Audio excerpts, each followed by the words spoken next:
Decide a communications plan. Very good walkie-talkies, two-way radios are now available for 25 bucks. Go get one or two for every member of your family and agree on what channel you will all call in. So it will be your family channel. So you're not just saying, oh no, how do I get him? He's on channel 6, I'm on channel 3. Everyone decide. And then also decide at what time you will call one another.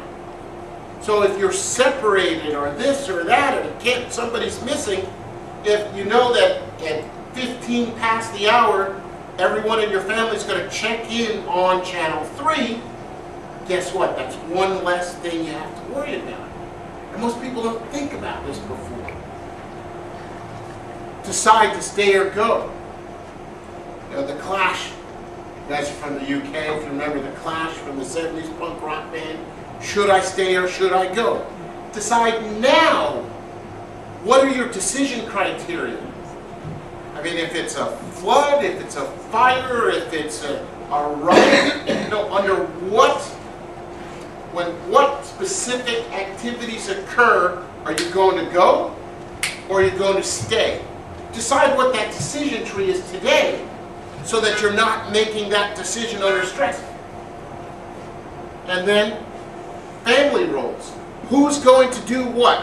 Who's going to be responsible for the water, for the food, for the ammo, for the first aid, for the transportation, for the communication? Especially if you have children, if you give them something to focus on, give them specific tasks, that will help them deal better with whatever the emergency is.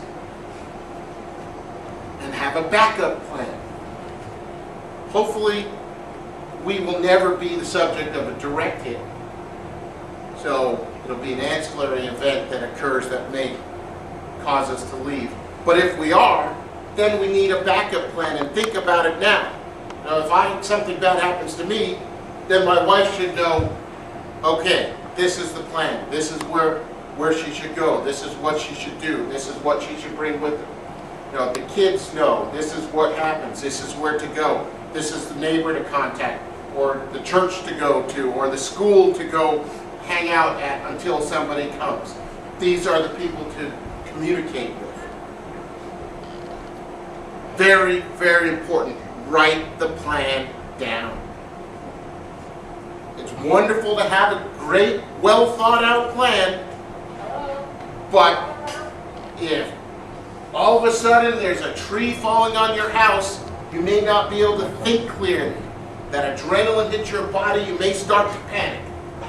So have the plan written down. Know the sequence, A, B, C, communications, locations, contacts, banks, papers, whatever you need to get.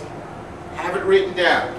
And then make sure that you discuss it with your friends, with your family, with your key neighbors. Don't tell everybody.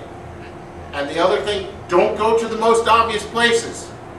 If you all decide to go to this park right down your street or half an hour away from Boston, 10,000 other people could show up.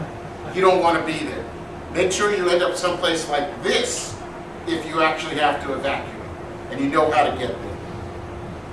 I have a question. Yes? Did you say that we're not legally obligated to go into a FEMA camp if we're told to or anything like that? Who is the sovereign of yourself? I am. There's your answer. All right, the government that was founded here, we ceded a small piece of our authority to the government to help us with certain well-defined things in this country. I have a little red book that's called the Constitution that says that. And they govern with our consent. In theory. Yeah. They govern with your consent. So if you withhold your consent, you withhold your consent. So, I mean, and that's the thing, those are the kind of things to think about beforehand. You know, some guy in a blue windbreaker shows up at your door saying, please come with us, ma'am. I'm not going. But what about if a National Guardsman, because that's what I'm wondering, if it's one of the National Guardsmen with a weapon, you know, we still don't have to go with him, I understand. Have one too.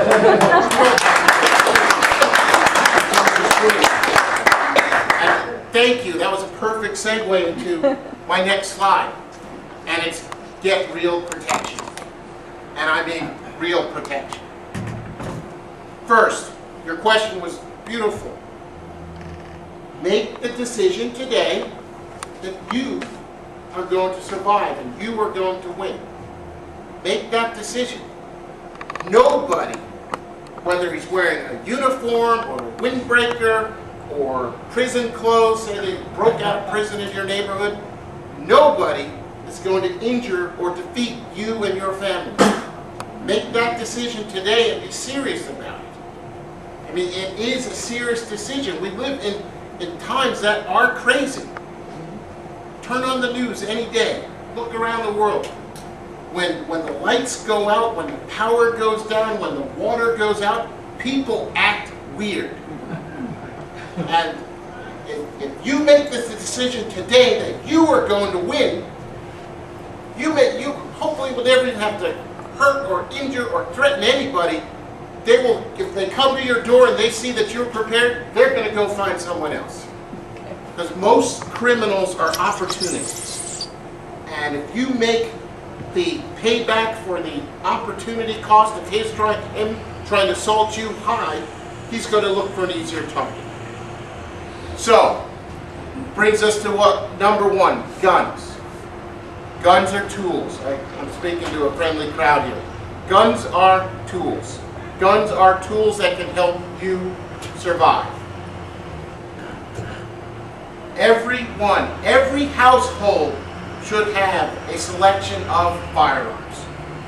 A shotgun, a tactical shotgun in 12 gauge. This is a blue model just so that I'm not waving gun barrels around at everybody.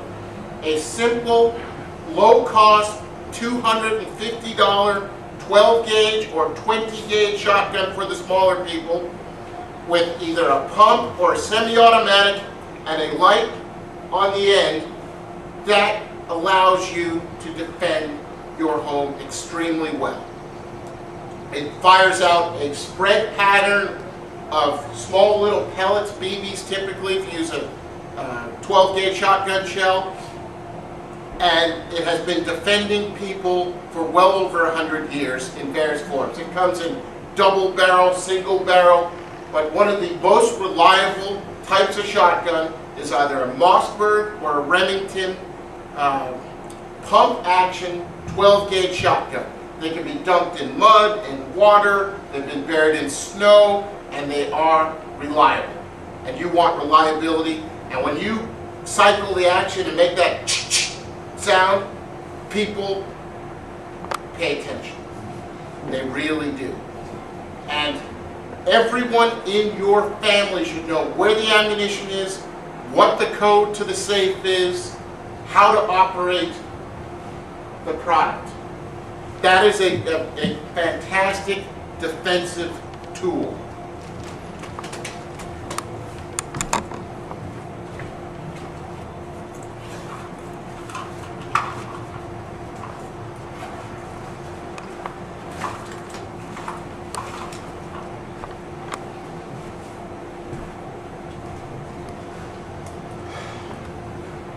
Pistols or revolvers. Rifle. Rifles. This is a model of an AR-15 or M16 style rifle. Fires a 5.56 or 2.23 round. A rifle allows you to project force. The shotgun is defensive. A rifle allows you to reach out and touch somebody at 600, 800, 1,000 meters or more. If you learn how to use your rifle, you can make whatever that threat is disappear or stop at 800 or 1,000 meters from you. This week, how many of you went to the Appleseed training this week? None of you. Oh. I recommend you all go to that. It's a fantastic course. They're having another one here in late August.